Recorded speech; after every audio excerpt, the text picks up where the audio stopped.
about grinding and the basics, playing defense and passing, all the not so glamorous things in volleyball. We had such good coaches back then, and we worked so hard that it kind of set the tone for our careers. You know, none of us really knew we'd be playing volleyball this far.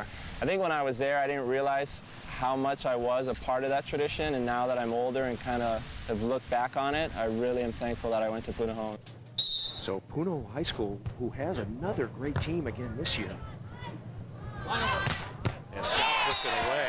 They have a big left side crank. I hear a youngster, Spencer McLaughlin, who can kaboom on the left. So Punahou continues, and just some terrific athletes coming out of the Hawaiian Islands. All the guys on this tour, we saw Kevin Wong in that. We see two players here, Mike Lambert, Sean Scott, another, our Olympian, Stein Metzger. Among many, there's a long, long tradition of great volleyball players coming out of Hawaii, and specifically out of Punahou High School. Of course, you heard the Punahou guys talking about the coaches. I'm relatively certain that Peter Balding has been an ongoing fixture there, the former Pepperdine star who won a championship back in the 80s. The prototypical libero when there wasn't the libero to have on the court. That wasn't a rule back then. Got to play against him, I actually did at UCLA when he was at Pepperdine. Part of the pygmy defense of the Pepperdine Waves. And there's a dig by Rogers. Nice up, Sean Scott, and there are raindrops falling, folks. It is raining here in Hawaii. We are getting a little sprinkle. And Todd Rogers coming up with a great dig, but Sean says, I know your shots too. I'm getting them right back, and he feeds on another great Mike Lambert set. Now, there's only a 1-point lead at this point, and I've seen it several times in this summer playing with Mike Lambert, that Jake Gibb can play great in the first game through much of the second game, but Lambert will squeak out a block here or there and turn the match around just enough to make it go 3, and then Lambert catches on a roll. So what they really want to do is just squeak out this second game. Here comes Gibb. Lambert to there. Rogers. Rogers doesn't care about Lambert. He whaps one home. I can't say that Mike Lambert has had a lot of success blocking Todd Rogers, and that's why when we play against that team, we try to put most of the serves onto Sean. Todd Rogers is just too Why is he so hard? Why is he so hard to read? He hits such a sharp cut shot that you have to commit way over to it. If you do, he sees it, sees you go to his left, and puts it down the line. 17-15. Jake Gibb just 4 points away from the best of the beach title. And the rain coming down a little bit harder now. Would that affect the match at all in terms of making the ball a little bit slick? I don't think there's enough rain to make the ball slick, but yes, it will affect the match if it really starts pouring, because we play through any conditions except lightning, and then you and I are diving off the TV tower if that happens. 17-16. Gibb. Lambert's got him. So as you suggested, Karch, Lambert trying to get on a run against Jake Gibb. And Lambert, I don't know who made the decision on that team, but they have been switching it up. Now Lambert is serving and blocking what he did all summer long, and that's where he's going to try and feast on those Jake Gibb hits. 17 all. Got to win by at least 2 to 21. Big play here for Jake Gibb. And he whacked it out. No touch detected. 18-17. Lambert and Scott have come back to take the lead. And that's what one good block will do you. It can often earn you extra points later on. It did on that play because Jake Gibb, worried about the Lambert block, hits it 2 feet over him, out of bounds. We're coming back to Honolulu. A light sprinkle has energized Scott and Lambert. Tri-Oval tallying 4 career wins, but Gordon and the rest of the Nextel Top 10 will be on Junior's bumper, racing at over 200 miles per hour. And anything can happen. Nextel Cup Racing from Talladega, next Sunday, 1:30 Eastern, NBC. The light sprinkle has produced a beautiful rainbow effect here in Hawaii. That drives us to our Earthlink block of the match. Sean Scott up high. He got one early, but it's the only one he got, and wisely, he's sending Lambert at the net every time. Coming out of this timeout, you will see Lambert serve and run up again. First lead since 2-1. Scored 3 in a row. Lambert attacking Jake Gibb. Can Gibb get one down here? Bad pass. Perfect set and cross court. Gibb hits it out. So now that one block has been worth 3 points. block itself plus 2 out hits as a result of the intimidation factor. 19-17. Scott and Lambert up by 2 now. Gibb's got to just tee off. There you go. Tee off. You just get a little tentative out there. He hasn't played volleyball all that much. He's a youngster from Utah. He was deemed the best outdoor player in Utah, which, you know, like the best skier in Hawaii. You know, it's just not the greatest title. But boy, has he come a He's long way. learned fast, hasn't he? Luckily, not too much yet. He and Adam Jewell would have won far more than one tournament. The one tournament they won this year. 1918, and Rogers trying to dial one up. Boy, yeah. 5th service error of the match. You hate to give the other team game point on a missed serve. Got to make Sean Scott earn that. It wasn't one of the 7 cards, but it was costly. So here goes Sean Scott at 20-18 first game point.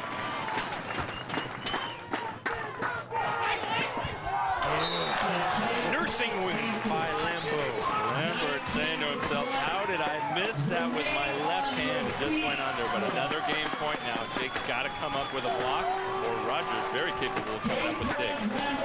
20-19, second game point. Scott puts this one down. Game 2 is history. Scott, he hit it out. He hit it out, and we're tied at 20. And I have seen that, in fact, in Chicago, Jake Gibb and his partner Adam Jewell were down by a couple, and Sean Scott hit the last 2 balls out, and they got the points. That's probably what Jake's thinking about, remembering. And now I'm thinking Sean Scott roll shot over the top if I'm Todd Rogers. Let's see what happens. 20-20. Go to Scott. Watch for the roll shot.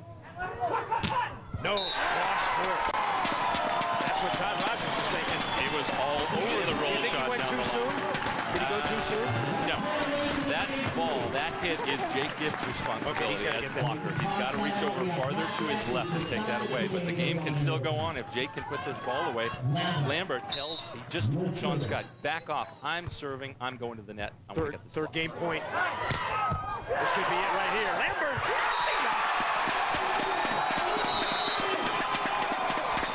Sean Scott, Mike Lambert, jacked up.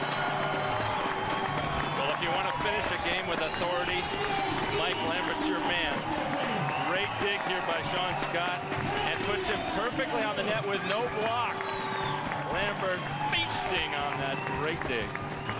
We're coming back, third and final game. Coming up, the best of the beach. Who will it be? Turning it around in game 2. Speaking of Mike Lambert, he's with Mike Dodd. Thank you, Chris. Lambo, your boy Karch says maybe not the first game, maybe not early in the second, but sooner or later you get into Jake Gibb's head, and I saw you reach over and talk to Sean Scott and say, let me go up to the net. Yeah, you know, he's a good hitter, but it's kind of a chess match. If you can get him a couple times and you have more pieces to work with, and you can get on a roll. So that's what we're going to hope to do here in the third set, get Sean his victory. Lambo, the carrier, going to try to carry Sean Scott to victory. Back up to you, Karchi. Chris? Mike Lambert cannot win the Best of the Beach award because he lost in preliminary action. The same with Todd Rogers. The Best of the Beach title will be decided between Jake Gibb and Sean Scott. Jake Gibb has switched back to his red hat, and they'll go at it. The Red Hats, 1-15, must win by at least 2. And Chris, you would think that players might not be all that motivated when they are only on the court to help their partner win the title, but I've seen it year in and year out. Guys take a lot of pride, and they try really hard to, when they are out of it, they still go so hard. That's one of the most amazing things about all the athletes on the AVP, men and women, is they're going to do their best to give that title to the partner they're paired with for the final. All right, we start game 3. Sean Scott. And Scott drives one into the corner. Sean Scott, born in Kailua, Hawaii, now living in Los Angeles with Rachel Walkholder, a star on the AVP Women's Tour, who's not here this week because she's playing in Europe. Can you explain why real quick? She's actually playing in Brazil at the last event of the tour, and that is because when you play on the FIVB, half of your prize money you get right away. Nice up. Great block by Lambert there. And Rogers can't negotiate. Lambert picking up the emotion as he has all season long. But to continue that thought, half the prize money on the international tour you get right away. The other half you only get if you play X number of events. So Rachel had to go get her 6th event to collect a lot of prize money that she got from 2 wins and another great finish with Carrie Walsh earlier in the year when Misty May was hurt. Light rain continues to fall here on our championship court. Scott and Lambert leading 2-0. Jake Gibb so solid through the first game and a half, but now Lambert has him in the closet. And Lambert has done this all season long. It may take him a while to figure out an opponent, but once he does, look out. And in game 3, he breaks matches wide open. It happened in San Diego against Rosenthal and Witt. It happened against Gibb and Jewell 2 weeks ago when we were playing them in Las Vegas. They played great and won game 1 easily. I'm giving Rogers, I call it rain timeout right now. Rain coming down harder now. Gibb dug up. Lambert. Rogers is there. And Set. And down the line goes Todd Rogers. So Rogers and Gibb trying to smooth out. And it wasn't that smooth on that play, but Rogers making a nice save off a set that blew, or didn't really blow, just went about 6 or 7 feet off the net. Now, the harder this rain comes down, the more difficult it becomes for players who use their hands, that overhand set. And Todd Rogers is one. Here's another overhand set by Mike Lambert. The ball gets wet. It can slip through your fingers, but so far it's not bothering Lambert or Todd Rogers. Change on multiples of 5, so it's 4-1. One thing I found it useful to do in the rain is tighten up your hands, get them a little closer together.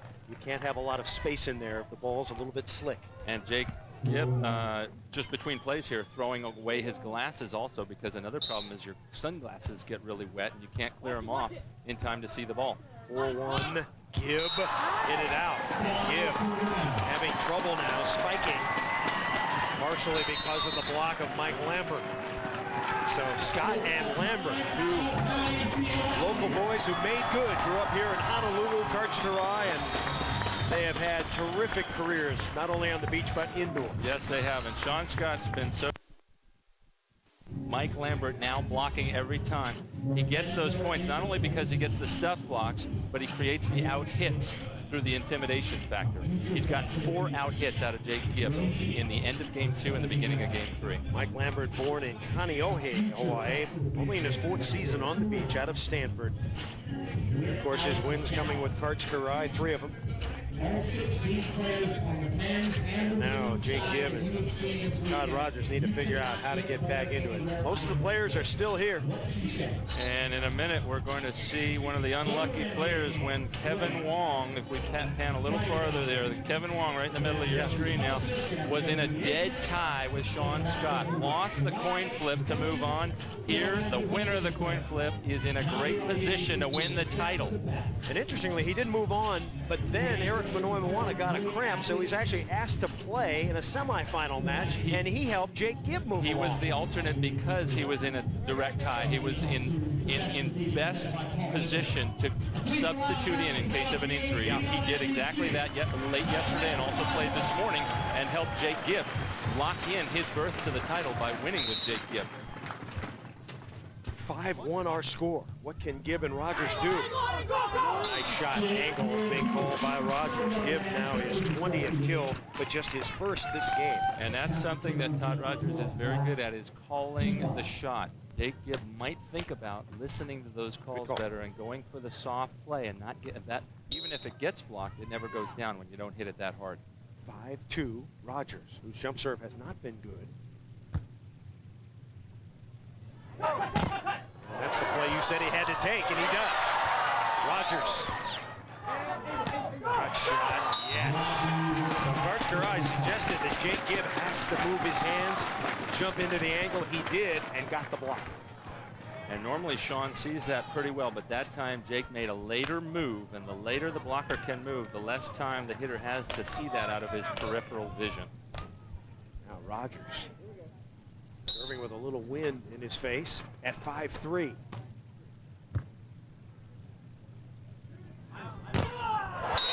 through the hands of Gibb. Oh, Jake Gibb, a lost opportunity on that one. He's got to be kicking himself because, again, it's a challenge to get a hitter to hit at you as a blocker. Once he did that, he's accomplished most of his goal, but then the ball, watch right here, it slips through his hands. His left hand was a little weak there. Unfortunately, that is not worth 3 points as it would be going through the uprights in football. 6-3, and that was definitely a double contact. Todd Rogers has had some trouble, and he rubs some sand on his hand, so the ball might have been a little bit wet. And that's where the rain might have affected that play. We're coming back. Scott and Lambert leading 7-3. These players can win the championship. Sean Scott is one of them. If Sean Scott wins, he will win $19,000 in change. If Gibb wins, he wins $20,000 in change. One of the quirks of the prize money system. You play a couple extra matches. And the reason it's different is there is prize money, purse money on every single match. And because Jake Gibb went 6-0, he's already earned more money than Sean Scott, who went 4-2 in pool play. Here's Jake Gibb. It's like bounty money on each match. Sean Scott is there. Former Punahou star takes a whack. Over to Lambert. Former Punahou star takes a whack and pounds it. Lambert saving up some juice. Well, as our announcer Chris McGee just said, he broke out the Yahtzee call on that one, and Lambert with a free ball as a result of that block, just teeing off on this thing, bouncing it deep, deep into the grandstand, the large grandstand closest to the ocean. Game 2, Rogers and Gibb had a 17-15 lead. Let that lead get away, and since then it's been all Lambert and Scott. They came back to win game 2, 22-20, and now lead here big. And you see, not only does that block create points directly, it creates points off of out hits, and it makes the defender behind him, in this case Sean Scott, a better defender. He's coming up with more balls, getting lots of point opportunities. Still a chance for Gibb and Rogers. They have to turn it on right now. 8-4. And the sun is getting really low right now, so it might be a little difficult for Mike Lambert to set this ball. Bump it right on the net. They joust. Rogers on 2. And nobody. Lambert, beautiful dig. Lambo! It's Lambeau's field. Oh my. Lambo on fire, what a dig. Todd Rogers coming up with a great play himself, but Lambert out-dueling him on the defensive side of the ball. We mentioned that 17-15 lead. Since that time, they've been outscored 16-7. Lambert actually with a little bit of a mistake there early in the play, giving it to Rogers, but he figures, well, I'm outsmarting everybody because I'm getting it back and putting it down. Now Lambert will serve. 9-4, his team ahead. Watch it. Gibb. Scott's got it up left-handed, and he pokes it over!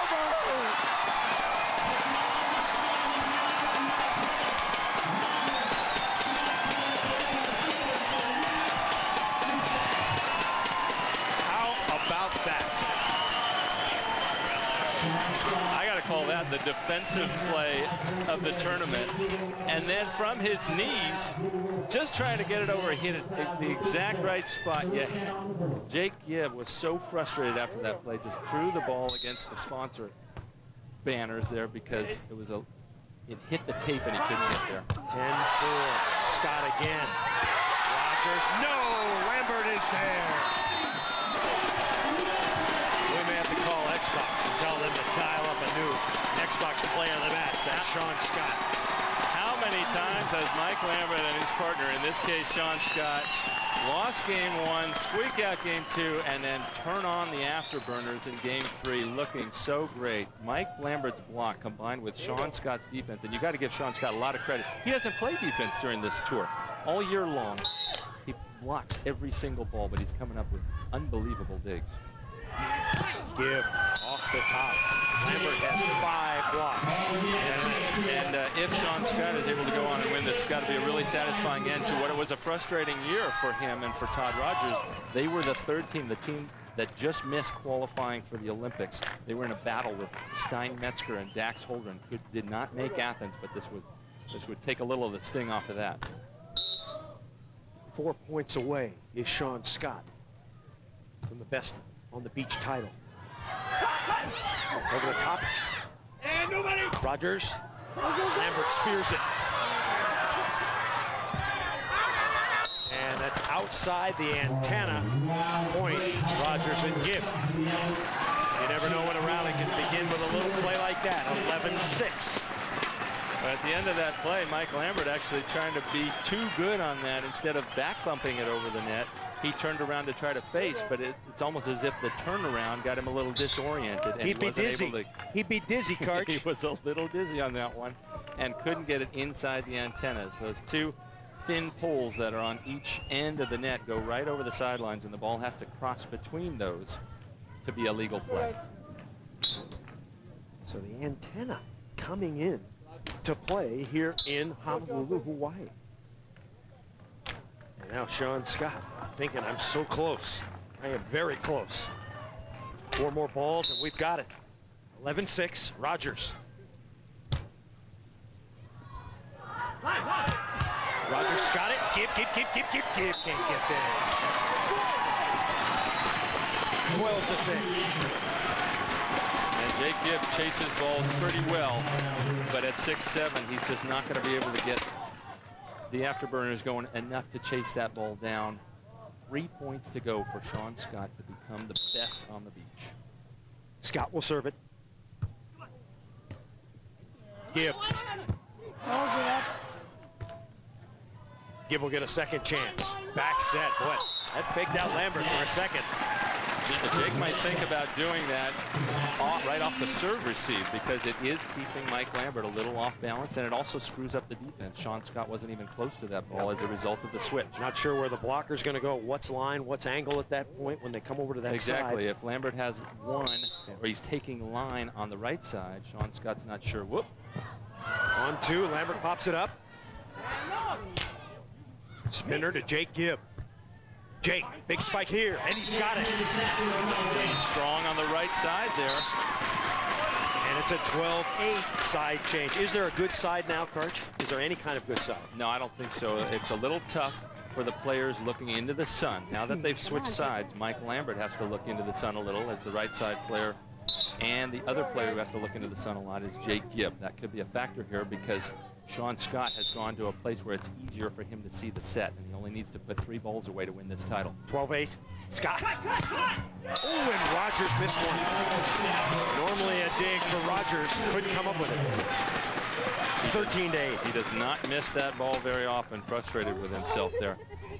So now Lambert, we think will block. 2 points away from victory. Lambert trying to help his buddy Sean Scott.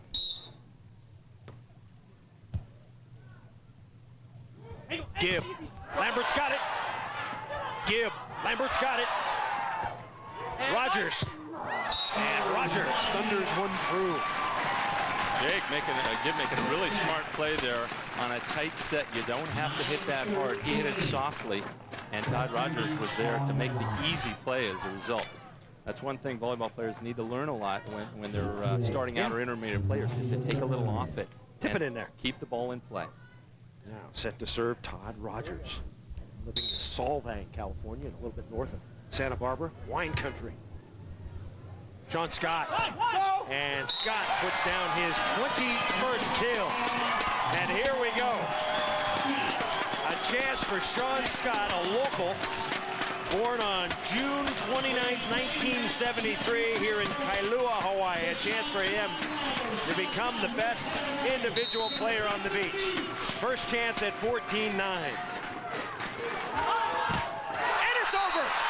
Sean Scott is the best on the beach.